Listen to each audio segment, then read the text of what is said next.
tema de lo que es intestino alto, intestino delgado. Obstrucción intestinal es un diagnóstico que se da generalmente en la consulta de urgencia, tanto de gastroenterología como de cirugía general. Bueno, vamos a dar inicio. La siguiente.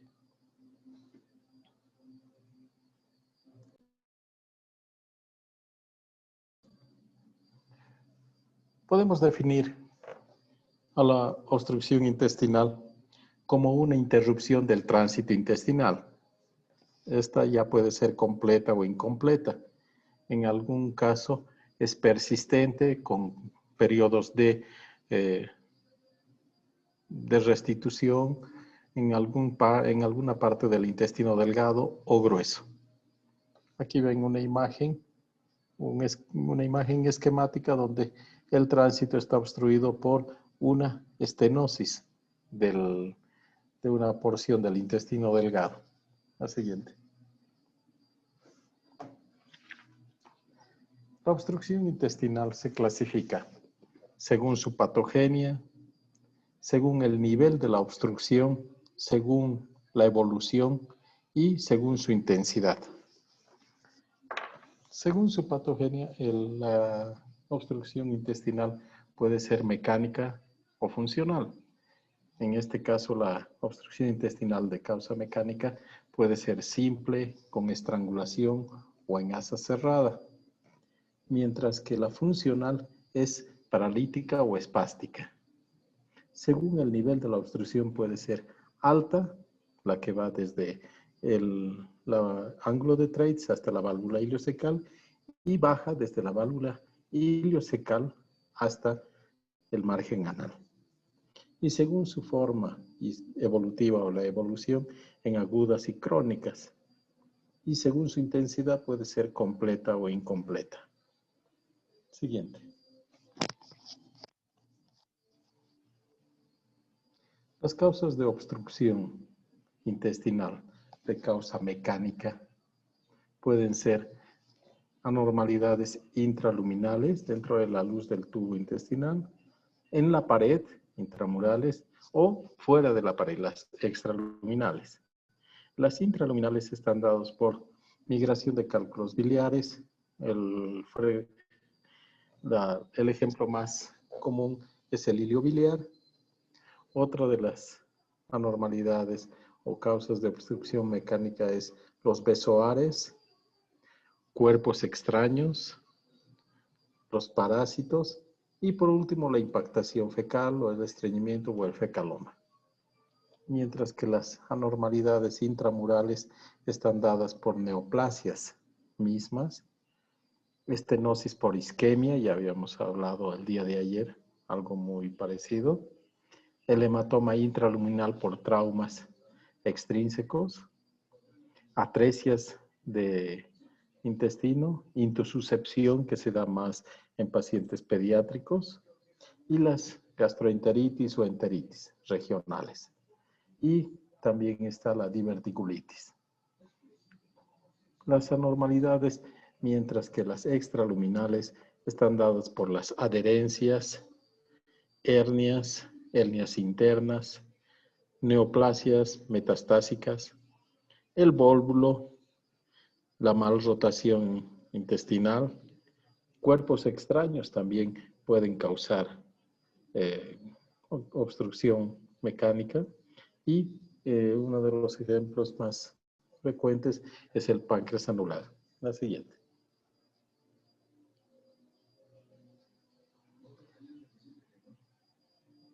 Las causas de obstrucción intestinal funcional son de alteraciones motoras difusas y motoras localizadas. El ejemplo de las motoras difusas es cuando ha existido manipulación intraoperatoria de las asas intestinales. Bueno, ocurre que el intestino se paraliza y se obstruye. La peritonitis generalizada por una reacción habitual al proceso inflamatorio también produce obstrucción por parálisis del intestino. La enterocolitis aguda y los traumas vertebrolumbares. mientras que las alteraciones motoras localizadas están dadas por la pseudoobstrucción del intestino delgado o grueso. Es una falsa obstrucción, enfermedades neurológicas o pacientes postoperatorios de cirugías urológicas, ginecológicas, neuroquirúrgicas y puede ser otras también. Y el hilio regional inflamatorio, la ileitis regional. La siguiente. Causas del hilio mecánico. El hilio mecánico es secundario a la patología, como habíamos dicho, intrínseca, como vemos acá, hacia la luz intestinal. Patología extrínseca, por bridas y adherencias. Y obstrucción de la luz intestinal, ya sea por cálculos biliares o cuerpos extraños o besoares. Puede ser un hilio simple o estrangulado también. Siguiente.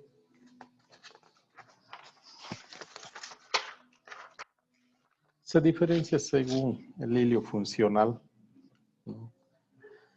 Según se presenta una alteración difusa y localizada también.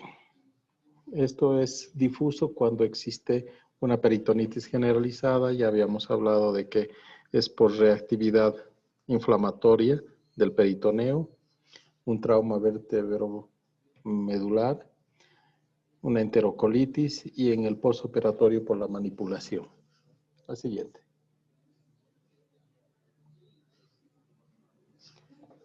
Bueno, hablemos un poco de epidemiología. Representa el 15% de las admisiones por la emergencia. Y esto siempre viene acompañado de dolor abdominal. Afecta del 6 al 30% de los pacientes sometidos a una laparotomía. Son extremos en los valores, en su porcentaje, ¿no? Pero casi siempre llega a una mitad de los pacientes que son sometidos a una laparotomía, ya sea convencional o mínimamente invasiva. La mayor incidencia está en la quinta década de la vida, en la cual 25%, ¿no? es en esta etapa de más allá de los 50 años y con preferencia en el sexo masculino en un 65%. El 80% ocurre en el intestino delgado y un 20% en el intestino grueso. Del 70 al 80% corresponde un manejo conservador. Esta cifra no la tienen que olvidar.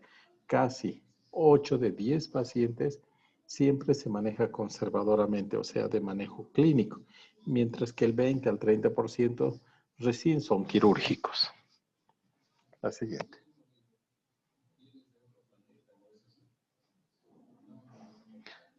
¿Qué es lo que pasa en la obstrucción intestinal? El punto de obstrucción intestinal va a provocar una éxtasis del contenido intestinal con proliferación bacteriana y vómitos fecaloideos cuando es de retención. Esta éxtasis va a provocar un aumento de la contractibilidad intestinal proximal y distal del sitio de la obstrucción, tratando de vencer la obstrucción. Eso va a provocar un dolor tipo cólico y ruidos intestinales hiperactivos. Al aumentar la contractibilidad intestinal, ocurre una dilatación intestinal proximal al sitio de la obstrucción por el aire diglutido o por los alimentos ingeridos, ¿no? Y las secreciones gastrointestinales. Esta dilatación va a condicionar que los ruidos intestinales pueden estar ausentes o hipoactivos con una disminución del peristaltismo intestinal. De todos modos, va a aumentar la presión intraluminal. La dilatación con distensión, aumento intraluminal con aumento de la presión venosa, obstrucción del drenaje venoso, linfático, edema, hipoxia intestinal proximal, con una necrosis en esta etapa ya epitelial. El compromiso de la irrigación posteriormente se manifiesta, haciendo que el ASA tenga una isquemia intestinal y posterior necrosis de la totalidad del espesor de la pared con la probabilidad de una perforación intestinal. Todo esto es que sigue la fisiopatología de obstrucción de cualquier víscera hueca. La siguiente.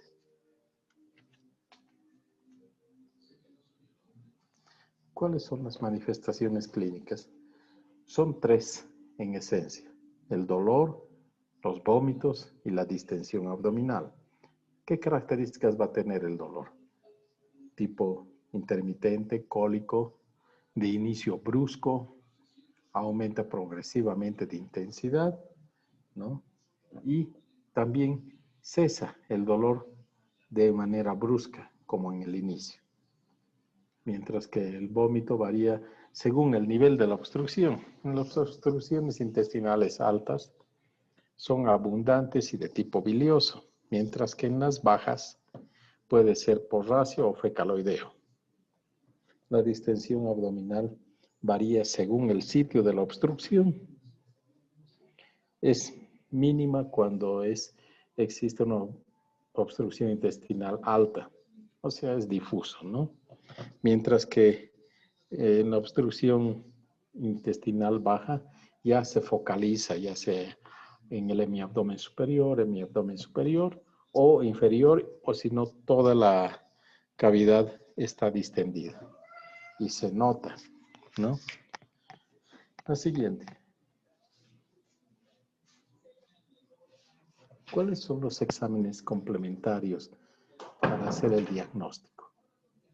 Bueno, vamos a comenzar con los laboratorios.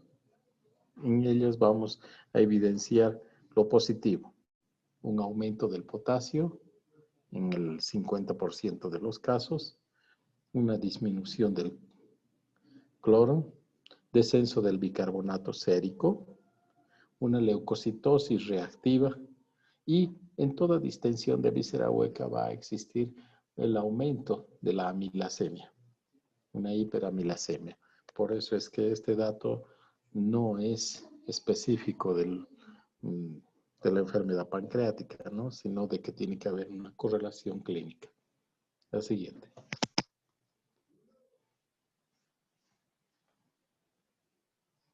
Otro de los estudios complementarios, por supuesto, es la radiología convencional.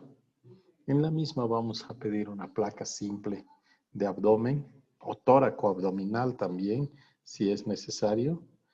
El paciente tiene que estar en decúbito dorsal y en bipedestación. ¿Cuáles son los signos característicos radiológicos?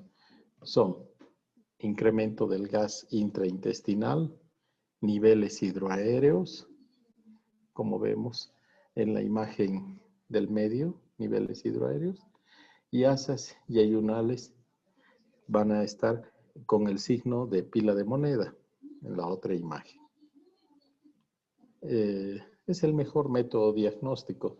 Es útil para el monitoreo de la evolución de la obstrucción. Generalmente pedimos, ¿no?, en el proceso evolutivo del tratamiento, varias placas radiográficas, ya sea en bipedestación o en decúbito dorsal, abdominal o tóraco-abdominal. Siempre estamos solicitando varios de estos estudios. La siguiente.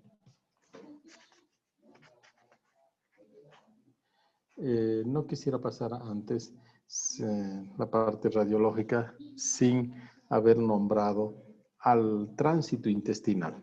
El tránsito intestinal se refiere a que se da un trago de bario hidrosoluble al paciente y se saca una placa al inicio de abdomen, luego a la hora, luego a las 2 horas y así sucesivamente a las 4, a las 6 y a las 8 y a las 12 horas, para ver de que ese trago de bario haya tenido una progresión. Si entre una hora y otra no ha habido una progresión del contraste, ya podemos definir más o menos en qué parte del intestino delgado está ocurriendo una obstrucción. Hay que valorar, ¿no?, las condiciones del paciente, porque si está obstruido, capaz no progresa el contraste. Entonces, hay casos en los cuales sí podemos hacer este estudio varitado, pero con un bario hidrosoluble, no del que se usa para el colon por enema. Otro de los exámenes complementarios ya son la tomografía axial computarizada, simple y a veces hasta contrastada. Nos ayuda a diferenciar la obstrucción mecánica de la pseudoobstrucción. Los diagnósticos de diverticulitis o carcinoma de colon. La resonancia magnética también es otro de los estudios que tiene una gran sensibilidad. La siguiente. El tratamiento. Cuando tenemos un paciente con una obstrucción intestinal, ya sea alta o baja, el tratamiento inicial siempre va a ser dirigido a la restitución hidroelectrolítica y el equilibrio ácido-base. Todo paciente que está obstruido entre más allá de las 6 horas, el paciente secuestra líquido dentro de la luz intestinal. Ese es el líquido que no progresa y que no se absorbe. A ese espacio le llamamos tercer espacio. Y va a provocar un secuestro. Hay que restituir vía parenteral la cantidad de líquidos como electrolitos. Y por supuesto la colocación de una sonda Foley para cuantificar la diuresis horaria. La descompresión del intestino se hace con la aplicación de sonda nasogástrica y la aspiración del mismo. Ya les había adelantado el control de la diuresis por una sonda Foley y la antibiótico-terapia como profilaxis. Solamente como tratamiento empírico, dar antibióticos para evitar la translocación bacteriana. Si a pesar del tratamiento inicial que se le ha realizado al paciente, persiste la obstrucción, después de 48 a 72 horas, el paciente ya puede considerarse en alguna circunstancia de resolución quirúrgica, pero siempre y cuando el paciente tenga datos de irritación peritoneal. Eso quiere decir con rebote positivo, ruidos hidroaéreos ausentes, una distensión gigante y que la sonda nasogástrica nos dé débitos altos y con una disminución del débito por la sonda Foley. Vamos a sospechar probablemente de una estrangulación de asa. El aumento del dolor y la fiebre son otro de los puntos que hay que considerar al momento de considerar quirúrgico al paciente. Y como ya les dije, el cuadro que no ha sido resuelto con las medidas iniciales, periodo de 3 a 5 días, dice la literatura. Pero viendo en las condiciones reales del paciente, un paciente ya no debe estar más allá de los 3 días sin resolverse el cuadro. Se volverá quirúrgico. La siguiente.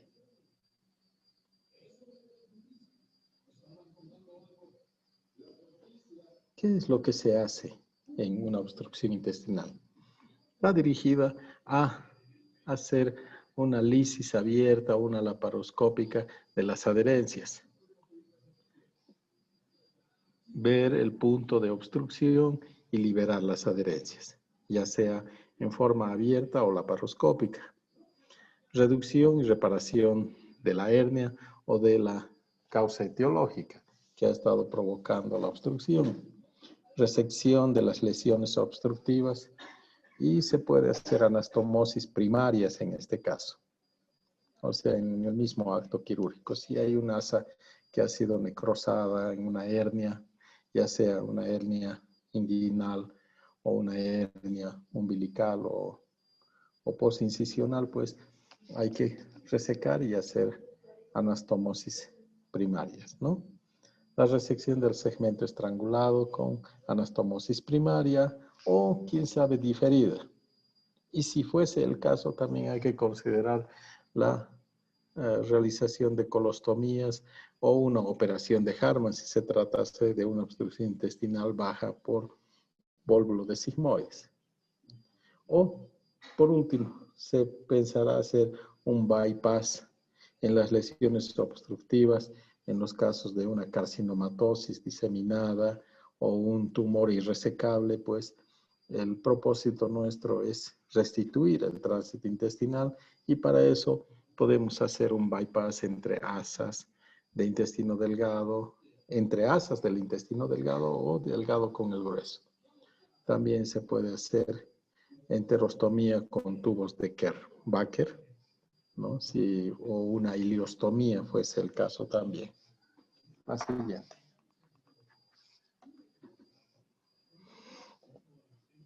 ¿Cuáles son las causas más comunes de obstrucción intestinal? La siguiente.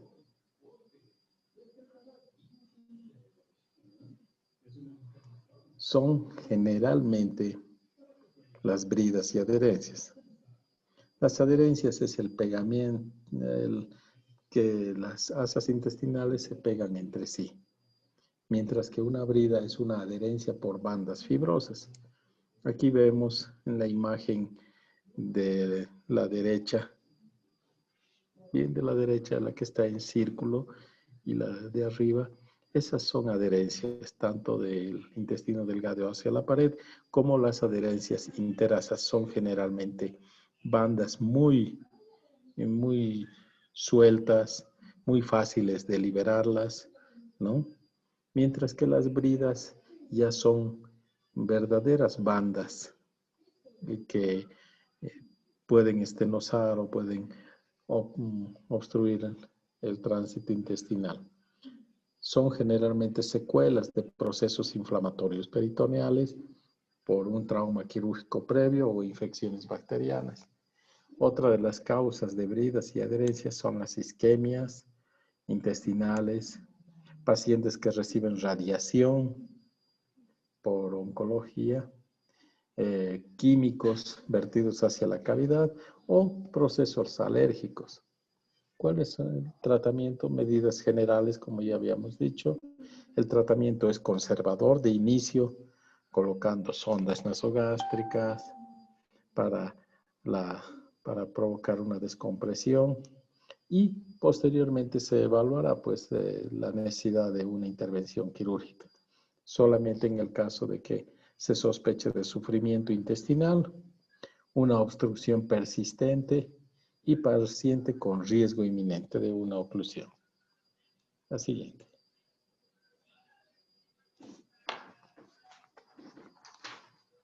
El tratamiento quirúrgico de las bridas y adherencias se llaman adhesiolisis o enterolisis. Son lisis de bridas o adherencias que se va a promover la descompresión retrógrada.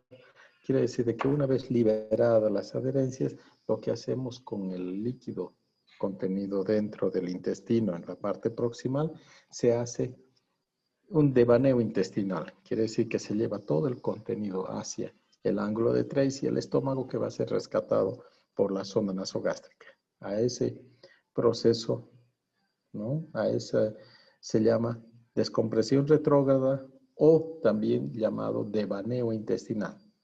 Otra de las cosas que se hace es el lavado de la cavidad peritoneal una vez hecha la lisis de las adherencias y después procedemos al reordenamiento de las asas intestinales. La siguiente.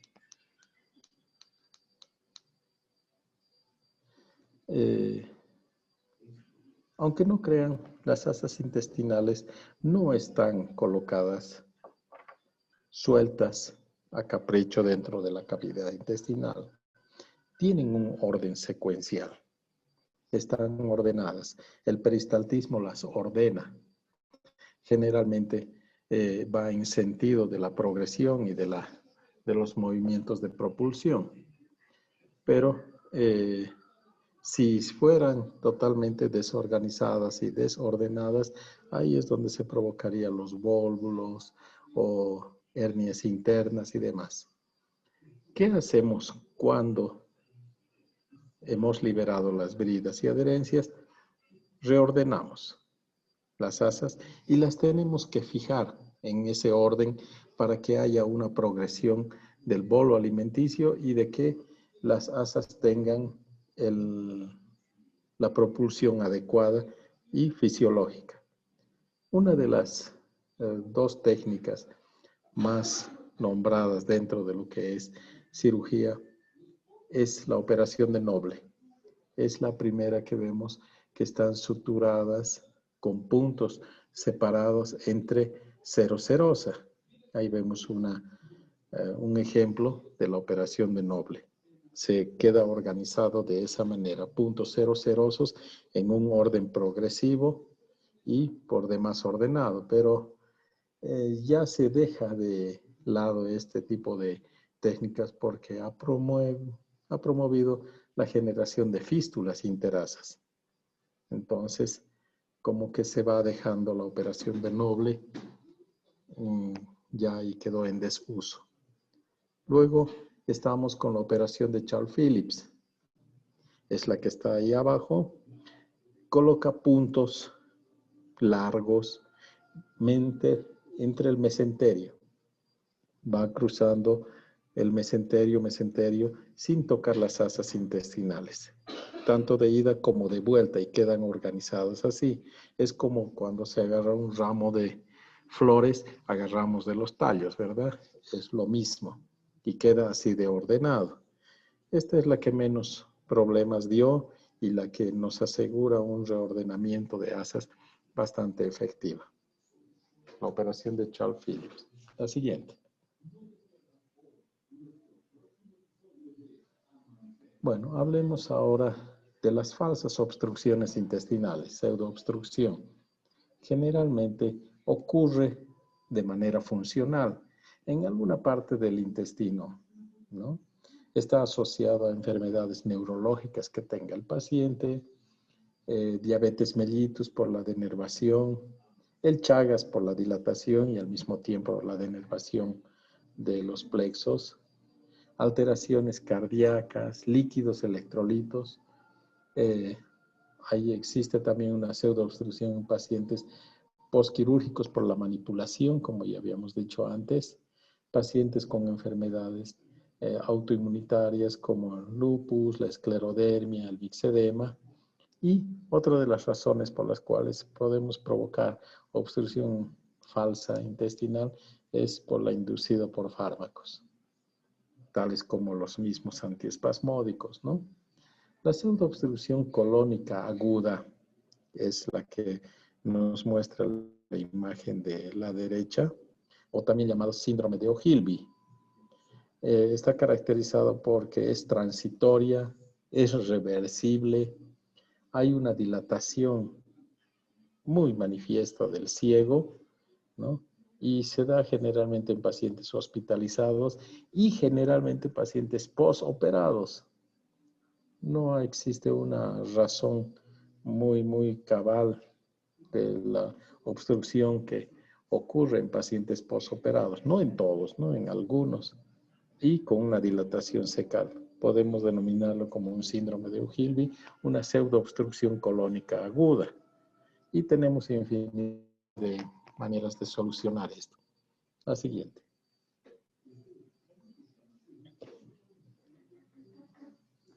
¿Cuál es el tratamiento quirúrgico de la pseudoobstrucción intestinal? Son las medidas generales, enemas evacuantes, drogas que promuevan el peristaltismo intestinal como la neostigmina, la descompresión colonoscópica, y por último tendríamos que hacer pues una secostomía de descarga. Puede ser percutánea, ¿no? Cuando el ciego tiene un diámetro de más de 11 centímetros, o entrar a explorar por una perforación y hacer una secostomía de descarga. Aquí en la parte superior vemos la realización de una secostomía, es una ostomía del ciego, donde pegamos hacia la pared anterior, la cara anterior del ciego, y colocamos una sonda de tipo Pesser o una sonda Foley, por donde se va a promover la descarga del contenido intestinal, tanto ileal como en su primera porción del intestino grueso. El manejo de una secostomía es que como son fístulas provocadas de bajo débito, ¿no? Se van a cerrar con el tiempo una vez que se extraiga en la sonda. La siguiente. ¿Qué es el vólvulo? El vólvulo simplemente es una rotación anormal del intestino, ya sea en este caso del colon, sobre su propio eje. Vamos a recordar de que vólvulo se puede presentar en diferentes partes del tubo intestinal. Se puede presentar a propósito en el estómago, un vólvulo de estómago. Puede haber vólvulo de intestino delgado. Puede haber vólvulo de ciego, vólvulo de transverso, colon transverso, vólvulo de sigmoides. Y bueno, generalmente esas son las partes y porciones que pueden rotar sobre su propio eje. Como tenemos un ejemplo, el más común, hablemos del vólvulo de sigmoides. Puede ser primario, secundario, ocurre en el sigmoides en un 75% y en el ciego, cuando tiene un meso y es móvil, en el 25% de los casos. El vólvulo de sigmoides se da más en pacientes de la tercera edad, pacientes con datos de constipación crónica. El vólvulo secado ocurre en un paciente o en un ciego que es meso móvil y que está ocasionado por una fijación embriológica incompleta del colon ascendente. Generalmente el ciego es fijo, pero vaya lo sorprendente que es el caso, el ciego encontramos que también tiene un meso muchas veces y que puede estar pues en una porción diferente a la que anatómicamente estamos acostumbrados, que es en la fosa ilíaca derecha. Podemos encontrarla en la fosa ilíaca izquierda, podemos encontrarla más arriba o hacia la región hipogástrica, epigástrica también, si es que tiene un meso bastante complaciente. La siguiente. Cuando hablamos de vólvulo primario, el tratamiento son medidas generales, las que ya habíamos nombrado, que son sonda nasogástrica, restitución hidroelectrolítica, antibiótico-terapia, sonda Foley, medir gastos, electrolitos y después se procederá a la descompresión, ya sea con sonda nasogástrica o sondas rectales. Pero si el segmento está afectado por un vólvulo que ha rotado 360 grados sobre su propio eje, pues debemos de hacer una cirugía resectiva. Resección del sigmoide, una resección anterior, una sigmoidectomía o operación de Harman. Sigamos.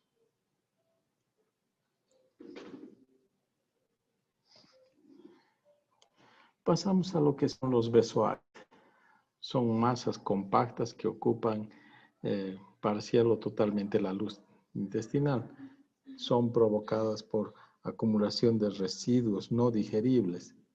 En los casos psiquiátricos, los tricobesoares es el ejemplo más común. Es una bola de cabellos que el paciente come sus propios pelos y como no son digeribles estos residuos, pues se tienden a acumular y a obstruir. Alteraciones en el proceso de la masticación, pacientes que no tienen la dentadura completa, o alteraciones de la digestión, pacientes que no tienen, han sido operados del estómago con gastrectomías previas. La siguiente. ¿Cuál es el tratamiento? Bueno, ahí ven las imágenes, ¿no? Medidas generales como en todos los pacientes que tienen oclusión intestinal. Extracción, puede hacerse una extracción endoscópica si es que da en la porción correcta. Extracción por enterotomía o gastrostomía. Ahí ven en el intestino delgado se ha hecho una enterotomía y están sacando ahí el tricobesoar. Y aquí una extracción endoscópica y otra enterotomía con extracción de material extraño que se ha podido ingerir al paciente. El siguiente.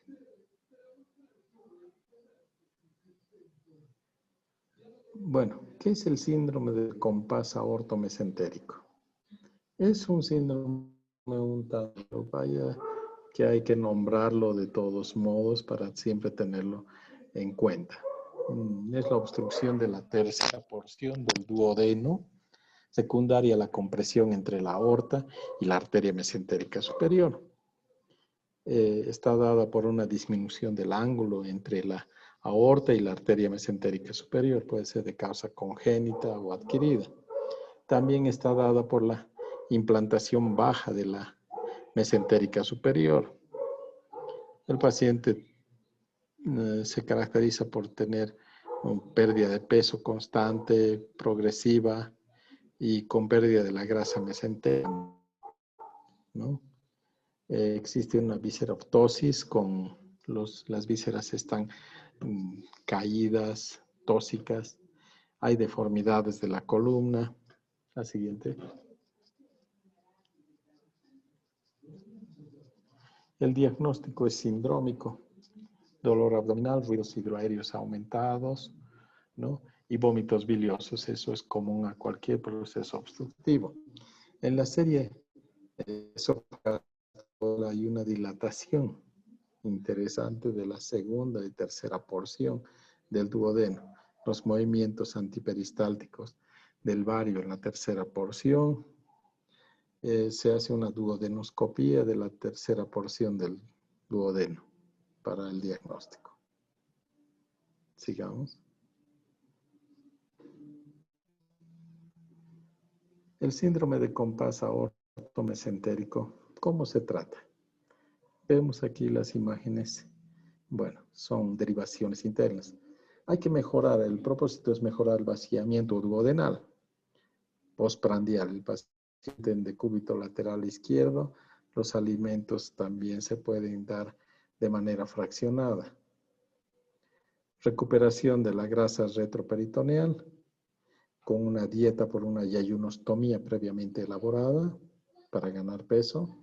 Y el tratamiento quirúrgico, ¿no? Solamente será cuando haya fracasado las anteriores medidas. Se hará, pues, derivaciones internas o bypass de la porción del duodeno, ¿no? Más una vagotomía selectiva para prevenir la úlcera de la neoboca.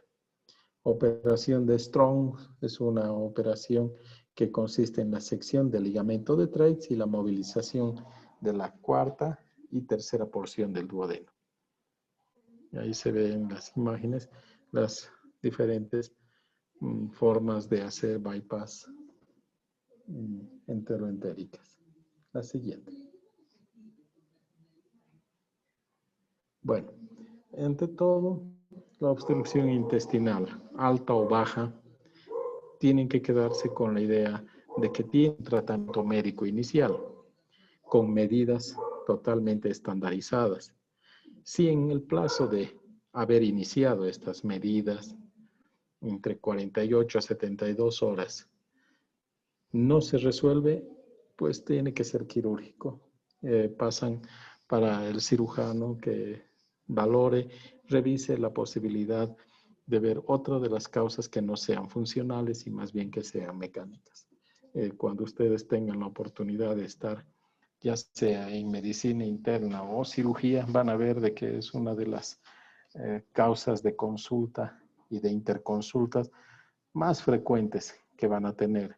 Y al mismo tiempo es de difícil diagnóstico, porque existe infinidad de probabilidades de razones por las cuales hay obstrucción o pseudoobstrucciones. Y ahí entre los gastroenterólogos y los cirujanos nos andamos diciendo qué cosas se deberían haber hecho y qué cosas no antes de operar. Bueno, espero que les haya servido el tema y eso sería todo. Muchísimas gracias. Hasta otro momento.